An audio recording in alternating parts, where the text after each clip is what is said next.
मान्सूनने बऱ्याच दिवसानंतर आज प्रगती केलेली आहे. नमस्कार, मी किरण वाघमारे. तुम्ही पाहतात हवामान अंदाज आणि बातमी यूट्यूब चॅनल आणि फेसबुक पेज. आज 22 जून पाहूयात 23 जूनला राज्यातील हवामान कसे राहील. तर 22 जूनला हवामान विभागाच्या अपडेटनुसार मान्सून पुढे सरकलेला आहे. आता अलिबाग पुण्यापर्यंत मान्सून दाखल झालेला आहे. तसेच धाराशिव, लातूर, नांदेडच्याही काही दक्षिण भागांपर्यंत मान्सून पोहोचलेला आहे, असं हवामान विभागाने कळवलंय. आणि ते 48 तासात म्हणजे उद्या किंवा परवापर्यंत मान्सून मुंबईमध्ये सुद्धा दाखल होण्यासाठी वातावरण अनुकूल आहे आणि राज्याच्या इतर ठिकाणी सुद्धा मान्सून वारे पोहोचतील असा हवामान विभागाचा अंदाज आहे. सध्या जर आपण पाहिलं तर दक्षिण-पश्चिमेकडून येणारे जे काही बाष्पयुक्त वारे आहेत, ते उत्तर महाराष्ट्र, उत्तर कोकण, दक्षिण कोकणाच्या आसपास विशेष करून दिसत हेच विदर्भाकडे पोहोचतायत. पण दक्षिण मध्य महाराष्ट्र, दक्षिण मराठवाड्याच्या आसपास हे वाऱ्याची जी काही दिशा आहे, ती थोडीशी वेगळी आहे. त्यामुळे दक्षिणेकडे आज विशेष ढगनिर्मिती झाली नाही. मात्र मराठवाड्याच्या काही भागांमध्ये मॉडेलनुसार रात्रीसुद्धा शक्यता आहे. आत्ता जर आपण पाहिलं तर रत्नागिरी, सिंधुदुर्ग किनारपट्टीच्या काही ठिकाणी, रायगडच्या काही ठिकाणी पावसाचे ढग आहेत. ठाण्याच्या अंतर्गत भागात काही ठिकाणी पावसाचे ढग आहेत. पुण्याचा एक दुसरा भाग आहे अहिल्यानगर, बीड नवीन ढगनिर्मिती होते. धाराशिवकडे नवीन ढगनिर्मिती दिसते. त्यानंतर रात्री उशिरा जालना, परभणी, हिंगोली, लातूर, नांदेडकडे सुद्धा नवीन ढगनिर्मिती होईल. मात्र पाऊस सार्वत्रिक नाही. काही ठिकाणी मेघगर्जनेसह पावसाची शक्यता आहे. तसेच जळगाव, छत्रपती संभाजीनगरचा भाग आहे. उत्तर भाग त्या ठिकाणी पाऊस होईल.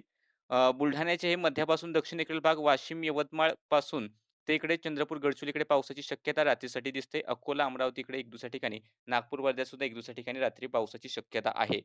नाशिकच्या बऱ्यापैकी भागांमध्ये आज पाऊस झालाय. धुळ्याच्याही काही ठिकाणी चांगल्या पावसाच्या नोंदी झालेल्या आहेत. जळगावकडे सुद्धा आता हे ढग आहेत.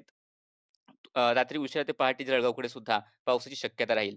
तसेच रात्री उशिरा ते पहाटे पुन्हा एकदा रत्नागिरी, सिंधुदुर्ग, गोव्याकडे पावसाच्या जे काही घटना असतील त्या वाढतील. मुंबई, ठाणे, पालघरकडे सुद्धा पहाटे ते सकाळच्या दरम्यान जोरदार पाऊस सरी या पाहायला मिळतील. उद्याचा जर आपण अंदाज पाहिला तर उद्या साधारणतः या ठिकाणी म्हणू शकतो रत्नागिरी, सिंधुदुर्ग, गोवा मुसळधार पाऊस होण्याची शक्यता आहे. तर काही ठिकाणी मध्यम ते जोरदार राहील. मुंबईचा भाग आहे. मुंबई शहर, उपनगर, ठाणेचा काही भाग, रायगड आहे आणि सातारा, कोल्हापूरच्या घाटाच्या आसपासचे काही भाग असतील. या ठिकाणी सुद्धा मुसळधार स्वरूपाचा पाऊस पडणे अपेक्षित आहे. पालघर, ठाण्याच्या अंतर्गत भाग मध्यम ते जोरदार मेघगर्जनेसह पावसाची शक्यता राहील. नाशिक, धुळे, पुण्याचे काही भाग असतील. अहिल्यानगर असेल. सोलापूरचे एक दुसरे काही भाग असतील. धाराशिवचे उत्तर भाग, बीड, परभणी, हिंगोली, छत्रपती संभाजीनगर, जळगाव, बुलढाणा, अकोला, अमरावती, वर्धा, नागपूर, भंडारा, गोंदिया, गडचिरोली, चंद्रपूर हे जे काही जिल्हे आहेत उत्तरेकडे या ठिकाणी सार्वत्रिक नाही मात्र काही भागांमध्ये मध्यम ते जोरदार पाऊस सरी या पाहायला मिळण्याची शक्यता आहे. सातारा, कोल्हापूर, सांगली, सोलापूर, धाराशिव, लातूर, नांदेडचे दक्षिणेकडील भाग असतील. मान्सूनसारखे वारे वाहत आहेत. त्यामुळे मेघगर्जनेसह पाऊस होण्याची शक्यता थोडी कमी झाली. तरी सुद्धा काही भागामध्ये हलक्या पावसाच्या सरी किंवा हलक्या मध्यम पाऊस सरी या पाहायला मिळतील. पण व्याप्ती आणि तीव्रता एकंदरीत कमी राहण्याची शक्यता आहे. पण सातारा, कोल्हापूरच्या पश्चिम भागात बऱ्यापैकी चांगल्या मान्सून सरी राहतील. पुण्याच्या पश्चिम भागात सुद्धा बऱ्यापैकी मान्सून सरी राहतील. नंदुरबार मेघगर्जना आणि पाऊस होण्याची शक्यता राहील. पण हे ढग स्थानिक ढगनिर्मितीवरतीच अवलंबून आहे. स्थानिक ढगनिर्मिती झाली तर या ठिकाणी गडगडाट आणि पाऊस होऊ शकतो. हवामान विभागाचे जर आपण इशारे पाहिले त्यानुसार मुंबई, ठाणे, रायगड, रत्नागिरी, सिंधुदुर्ग, सातारा घाटमाथा, सातारा पूर्वेकडील भाग मुसळधार पावसाचा इशारा हवामान विभागाने दिलाय. त्यानंतर पालघर, नाशिक, अहिल्यानगर, पुणे पूर्व, पुणे घाट, सांगली, कोल्हापूर पूर्व, कोल्हापूर घाटमाथा, छत्रपती संभाजीनगर, जालना, परभणी, हिंगोली, नांदेड मेघगर्जनेसह पावसाचा इशारा.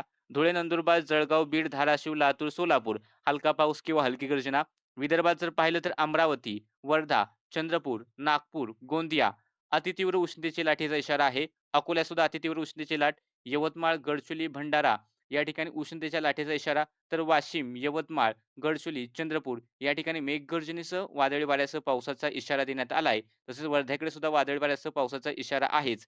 आणि वर्धा आणि अमरावतीकडे उष्ण रात्र किंवा इकडे गोंदियाकडे सुद्धा उष्ण रात्र राहण्याचा इशारा हवामान विभागाने दिलाय. सध्याच्या अपडेटमध्ये इतकंच. फेसबुक पेज फॉलो करा, YouTube चॅनल सबस्क्राईब करून ठेवा.